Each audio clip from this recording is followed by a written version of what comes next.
Yeah, well, hurt. I feel like he would have had a career like Kobe, if he didn't get hurt early. Yeah, for sure. Was you surprised he didn't make the 75? Yeah, I was. And I think they try to go out winning championships or whatever, but that's not what it's about. Like, you carry the franchise. You a top player. Come on, two-time scoring champ, perennial all-star. This dude was unbelievable, man. How so? Because he could do everything. I think I told him one time, I said, bro, you can do everything I could do on the court, but you were 6'10". And smooth, got left hand, right hand, 3-ball, could drive. Man, he just scores so easy. Like, no effort. He don't get enough credit, man. He was just a beast. He was so smooth with the game, you know what I mean? It's like Who did you look up to coming into the NBA? T-Mac. Yeah, I loved his game, his crossover, step back, the head fake, everything, you know what I mean?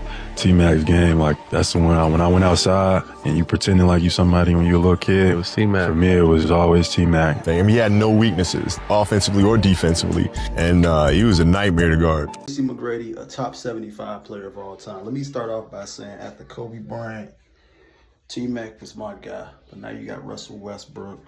So they're my top 3 favorite players of all time.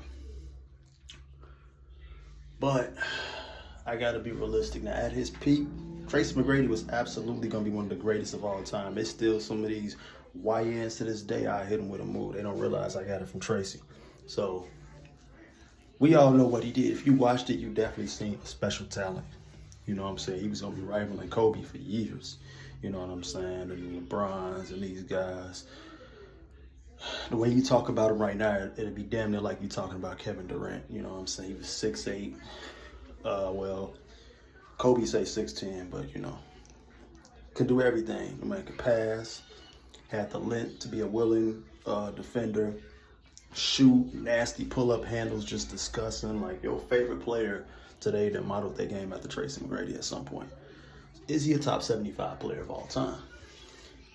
While I feel like he was well on his way, off rip, I probably would have to say no. Hall of Famer, sure, but I probably would have to say, because they letting everybody in. But top 75, I might have to say no. I might have to let my bias aside and say no, just because 75 is only 75 spots. Now, that seems like a lot, but when you look at how many players is in the NBA, it really don't.